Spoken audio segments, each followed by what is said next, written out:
আসসালামু আলাইকুম প্রিয় শিক্ষার্থী, আমি মোহাম্মদ হানিফ চৌধুরী, সহকারী অধ্যাপক, হিসাব বিজ্ঞান বিভাগ, ন্যাশনাল আইডিয়াল কলেজ।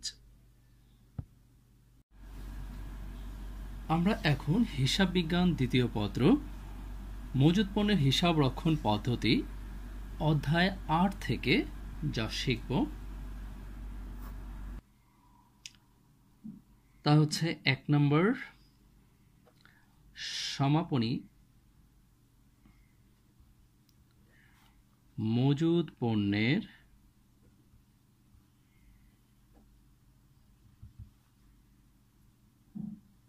একক ও মূল্য নির্ণয় করব। ২ নম্বর শিখব বিক্রয়যোগ্য পণ্যের একক ও পরিমাণ। ৩ নম্বরে শিখব বিক্রিত পণ্যের ব্যয়। ৪ নম্বরে শিখব মজুদ অথবা মাল খতিয়ান হিসাব।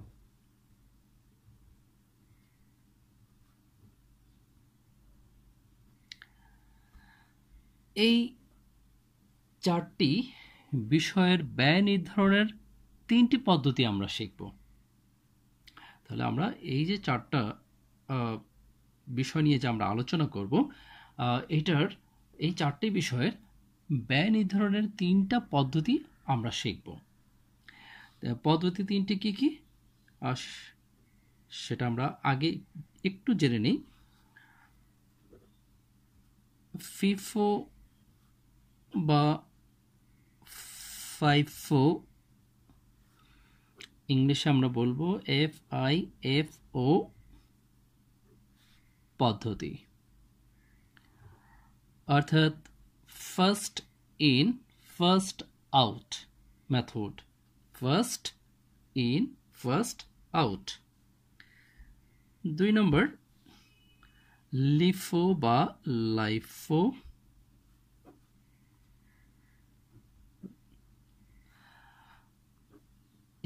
LIFO পদ্ধতি,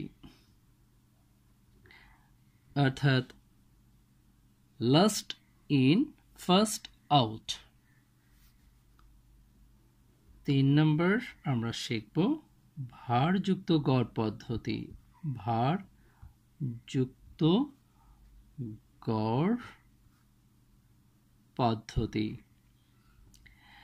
আমরা এই ৪টা তথ্যের বা এই ৪টা বিষয়ের ক্ষেত্রে আমরা ব্যয় নির্ধারণের এই ৩টা পদ্ধতি মূলত শিখব। আর এছাড়া আমরা এক্সট্রা আরেকটা তথ্য শিখব, জানব, সেটা হচ্ছে মোট ক্রয় কিভাবে বের করতে হয়, মোট ক্রয়ের পরিমাণ বা মোট ক্রয়। তাহলে আমরা এই অধ্যায় থেকে এই কয়টা তথ্য শিখব। এখন আমরা মোকাররম স্যারের বইয়ের 14 নম্বর সমস্যা দেখব। সমস্যা 14, ফখরুল অ্যান্ড সন্সের ক্রয়কৃত পণ্যের প্রারম্ভিক মজুদ, ক্রয় ও বিক্রয় সংক্রান্ত তথ্য নিম্নে প্রদত্ত হলো। এখানে উদ্দীপকে কিছু ১ থেকে ৩০ তারিখ পর্যন্ত তথ্য দেয়া আছে ক্রয় এবং বিক্রয় সংক্রান্ত আর প্রারম্ভিক উদ্বৃত্ত সম্পর্কে। আর করণীয় কতে বলা হয়েছে যে মার্চ মাসের মোট ক্রয়কৃত পণ্যের মূল্য নির্ণয় করো। এখন আমরা দেখি উদ্দীপকে ক্রয় কোথায় আছে। ৭ নম্বর মার্চ ৭ তারিখে এবং মার্চের ২৫ তারিখে। তাহলে ক্রয় দেওয়া আছে ৬০০ কেজি, প্রতি কেজি ১২ টাকা করে। তাহলে ৬০০ × ১২ তাহলে হচ্ছে কত, ৬ × ৭ = ৭,২০০ টাকা। আর 25 তারিখে হচ্ছে 1000 কেজি, প্রতি কেজি 14 টাকা দরে, তাহলে হবে কত? 14,000। তাহলে এর আগে পেয়েছি 7,200 আর এখানে 14,000, দুইটা যোগ করলে হবে 21,200। এটি হচ্ছে আমাদের অ্যান্সার। তাহলে আমরা এখন করব সমস্যা 14। সমস্যা 14 প্রশ্ন তো আমরা দেখলাম একটু আগে। সমস্যা 14 ক, মোট ক্রয়কৃত পণ্যের মূল্য নির্ণয়। মোট ক্রয়কৃত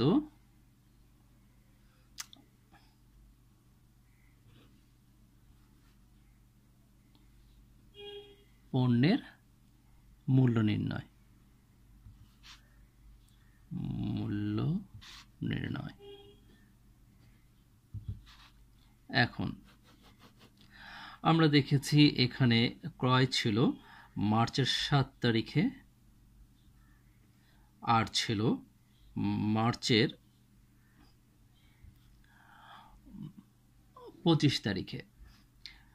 7 তারিখে ক্রয় ছিল হচ্ছে 600 কেজি, প্রতি কেজির দাম 12 টাকা করে, আমরা দেখেছি একটু আগেই। আর 25 তারিখে 1000 কেজি এবং প্রতি কেজি হচ্ছে 14 টাকা দরে, 7,200 সমান সমান 14,000 টাকা, মোট হচ্ছে 21,200 টাকা। এ হচ্ছে আমাদের কয়ের অ্যান্সার। এখন আমরা 14 নম্বর অঙ্কের করণীয় খ দেখব। করণীয় খতে বলছে আগের মাল আগে ছাড়া FIFO পদ্ধতিতে মজুদ খতিয়ান প্রস্তুত করো। এখন আমরা মজুদ খতিয়ান কিভাবে প্রস্তুত করতে হয় সেটা আমরা শিখব। আমাদের এখানে তথ্য দেয়া আছে 1, 7, 20, 25, 30, তার মানে 5টি তথ্য দেয়া আছে। এই 5টি তথ্যের প্রথমে বলছে প্রারম্ভিক উদ্বৃত্ত হচ্ছে 400 কেজি, প্রতি কেজি 10 টাকা করে। তার মানে কি? প্রারম্ভিক উদ্বৃত্ত অর্থাৎ মাসের শুরুতে আমাদের এখানে উদ্বৃত্ত ছিল 400 কেজি 10 টাকা দরে। আমরা কি করব? একটা খতিয়ান এঁকে নেব এরকমভাবে। এই খতিয়ানটা প্রস্তুত করতে হয় প্রথমে তারিখ, বিবরণ, প্রাপ্তি, ইস্যু, উদ্বৃত্ত বা ব্যালেন্স। প্রত্যেকটা ঘরে আবার 3টি করে সাব ঘর রয়েছে। একক দর মূল্য, অর্থাৎ আমি যে পণ্যটা ক্রয় করেছি সেটাকে আমরা প্রাপ্তির ঘরে বসাবো। যেহেতু আমরা পণ্য ক্রয় করেছি, পণ্যটা আসছে, আসলে পরে আমরা বলছি প্রাপ্তি। কত একক কিনেছি, কত দরে কিনেছি, মোট কত টাকা মূল্য। এটাকে আমরা মূল্য না বলে আমরা পরিমাণও বলতে পারি, এবং পরবর্তী ভিডিওতে আমি এখানে পরিমাণ লিখে দেব। আর এটা হচ্ছে ইস্যুর ঘর।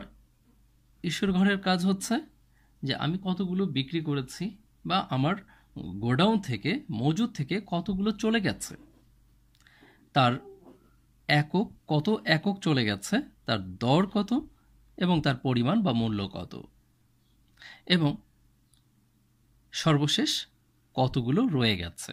যেগুলো রয়ে যাবে সেগুলোই আমরা জানি ব্যালেন্স। এখানে একই অবস্থা, একক কতগুলো রয়ে গেছে, কত দরেরগুলো রয়ে গেছে এবং তার পরিমাণ কত বা মূল্য কত। ঠিক আছে? তাহলে এখন আমরা 14 নম্বর অঙ্কের খ অংশটা শুরু করতে যাচ্ছি। FIFO পদ্ধতিতে ফার্স্ট ইন ফার্স্ট আউট পদ্ধতি। প্রথমে তারিখ দেয়া আছে, তারিখ দেয়া আছে 2014। আমরা প্রথমে 2014 তারিখ লিখব। মার্চ 1 তারিখ, এখানে বিবরণে লিখব আমরা ব্যালেন্স, অর্থাৎ 1 তারিখে ব্যালেন্স ছিল, আমরা একটু আগেই দেখেছি প্রারম্ভিক উদ্বৃত্ত 400 কেজি 10 টাকা দরে। যেহেতু এটা ব্যালেন্স ছিল তাই ব্যালেন্সের ঘরে আমরা এটা লিখব। এটা তো আমরা জানি যে খতিয়ান করার সিস্টেম, যদি প্রারম্ভিক ব্যালেন্স থাকে তাহলে আমরা সেটাকে ফার্স্টে ব্যালেন্সে লিখে নেই, তারপরে বাকি যে লেনদেনগুলো হবে সেই লেনদেনগুলো আমরা লিখব। তবে এই ক্ষেত্রে এই খতিয়ান করার ক্ষেত্রে আমরা কি করব, একটা তারিখ করার পরেই আমরা পুরোটা ক্লোজ করে এইভাবে দেব, এতে করে আমাদের জন্য সুবিধা হবে। এটা এইভাবে করা যাবে। এরপর আমরা দেখি মার্চের 7 তারিখে ক্রয় করা হয়েছে। মার্চের 7 তারিখে ক্রয় হয়েছে 600 কেজি, প্রতি কেজি 12 টাকা করে। তাহলে যেহেতু আমি ক্রয় করেছি তার মানে আমার এটা প্রাপ্তি হয়েছে। মার্চের 7 তাহলে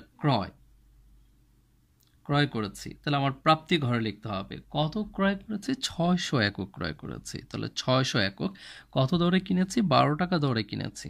তাহলে 6 বারং 72, 7,200 টাকা।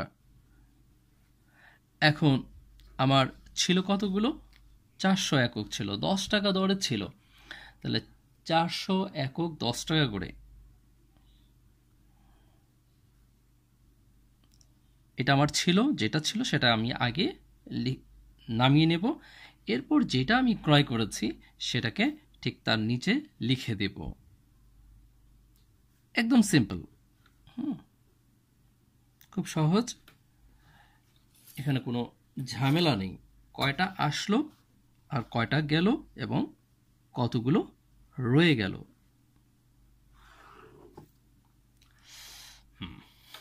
এরপর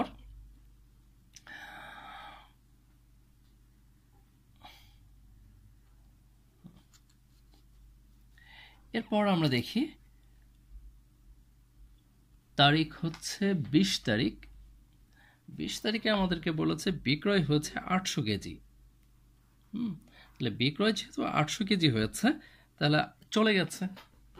তাহলে বিক্রয় হয়েছে 800 কেজি 20 তারিখ। তাহলে চলে গেছে বলতে ইস্যু হয়েছে। তাহলে ইস্যু করেছি বা বিক্রয় হয়েছে 800 কেজি। 800 কেজি। এখন কথা হচ্ছে এই যে আমি যে 800 কেজি লিখব এর মধ্যে কথা আছে। কথাটা হলো এইবার পদ্ধতি ইউজ হবে। যখন আমি ক্রয় করব সেক্ষেত্রে আমার এখানে কোন পদ্ধতিতে চাওয়া হয়েছে সেটা দেখার বিষয় না। আমরা এই পদ্ধতিটা দেখবই হচ্ছে যখন ইস্যু করা হবে ঠিক ওই মুহূর্তে। আমাদের ইস্যুর কতগুলো হয়েছে? 800। কোন পদ্ধতি? ফার্স্ট ইন ফার্স্ট আউট পদ্ধতি। এখন আমাকে দেখতে হবে উদ্বৃত্তর মধ্যে যে আমরা এখানে দুইটা তথ্য দেখতে পাচ্ছি। এক হচ্ছে 400 টাকা 10 টাকা দরে, আরেকটা হচ্ছে 600 একক 12 টাকা দরে। তাহলে এইটা প্রথমে এসেছে। আমাদের পদ্ধতি কি বলছে? First in first out. যেটা ফার্স্টে আসছে সেটা ফার্স্ট আউট করো। তাহলে আমরা 800 পণ্য আউট করতে চাচ্ছি, ইস্যু করতে চাচ্ছি। তাহলে আমার উদ্বৃত্ত বা ব্যালেন্সে ছিল ফার্স্টে 400। তাহলে ফার্স্টে যে 400 আছে এইখান থেকে আমি পুরো 400 আগে দিয়ে দেব। তাহলে 400 দেব এই প্রথমটা থেকে 10 টাকা করে 4000। এখন আমাকে তো টোটাল পাঠাতে হবে কত? 800, বা বিক্রি করতে হবে আমার টোটাল কত? 800। তাহলে আমি প্রথমটা থেকে 400, আরও তো 400 দিতে হবে। তাহলে ওইটা দিতে হবে পরেরটা থেকে। তার মানে 600 থেকে কতগুলো দেব? 400। তাহলে কত করে রেট? 12 টাকা রেট। তাহলে 4 12 48, 4800। এতটুকু তো ক্লিয়ার। এখন আসো এই প্রথম যে 400 যেটা ছিল সেখান থেকে আমি 400 তো বিক্রি করে ফেলেছি। যেটা আমার ব্যালেন্সে ছিল প্রথমে 400, সেখান থেকে আমি 400 বিক্রি করে ফেলেছি। তাহলে আর থাকে কত? থাকে না কিছুই, 0। এই 600 থেকে 400 বিক্রি করে ফেলেছি, আর কতগুলো রয়েছে? 200, রাইট। তাহলে 200, তাহলে এটা নীল। তাহলে এই 200 কত? 600 থেকে রয়ে গেছে। তাহলে এর রেট কত? 12 টাকা। তাহলে এই 12 টাকা রেট নামিয়ে দিলাম। তাহলে 200 × 12, 12 দোকানে 24।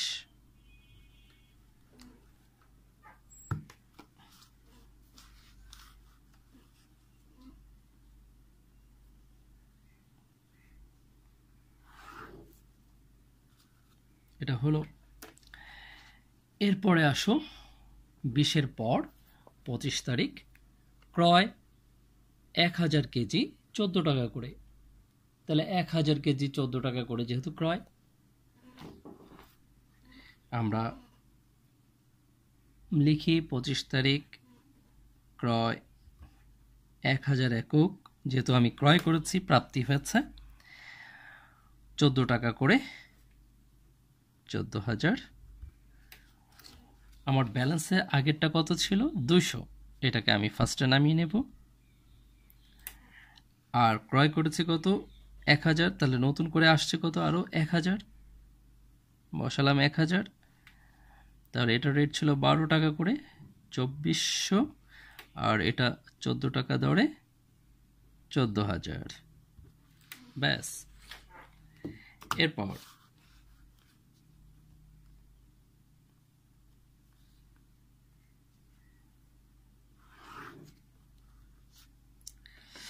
পঁচিশ তারিখের পর সর্বশেষ আরেকটা বাকি আছে, সেটা হলো 30 তারিখ। বলছে যে বিক্রয় 700 কেজি, তাহলে বিক্রয় হচ্ছে 700 কেজি। 30 তারিখ বিক্রয় 700 কেজি, তাহলে বিক্রয় হয়েছে মানে কি? আউট হয়ে গেছে, তার মানে ইস্যু 700 কেজি। তাহলে 700 কেজি আমার বিক্রয় হয়েছে। তাহলে এখন দেখো আমার ব্যালেন্সে ছিল কতগুলো? ফার্স্টে ছিল 200, তো ফার্স্টে যেটা 200 ছিল ফার্স্টেরটা ফার্স্ট আউট করে দাও, 200। ওকে, এরপর আমার আর কতগুলো লাগবে? 700 থেকে 200 আমি আমার তো টোটাল 700 বিক্রি করতে হবে, 200 আমি আউট করেছি, আরও 500 আউট করতে হবে। আর বাকি 500 আউট থেকে করব, বাকি 1000 যেটা আছে সেখান থেকে আউট করব 500। তাহলে ওই 1000-এর রেট কত? 14 টাকা করে, লিখলাম 14। তাহলে এটা হচ্ছে 24, 7000। তাহলে এখন 200 থেকে এই 200 তো চলেই গেল, তাহলে এখানে নীল থাকলো না কিছুই। 1000 থেকে 500 চলে গেল, তাহলে থাকে কতগুলো? 500। এই 500 বসাই দিলাম। কত টাকার রেট এটা? 14 টাকার রেট, 7000 টাকা। এই হচ্ছে আমাদের করণীয় খ।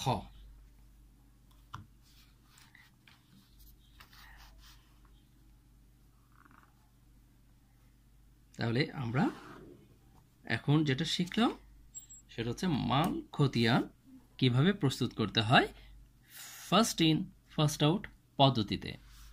এরপরে আমরা যেটা শিখব করণীয় গতে, সেটা হচ্ছে লাস্ট ইন ফার্স্ট আউট। আমরা পরবর্তী ভিডিওতে সেটা শিখব। তাহলে আজকের মতো এখানেই বিদায় নিচ্ছি। আল্লাহ হাফেজ।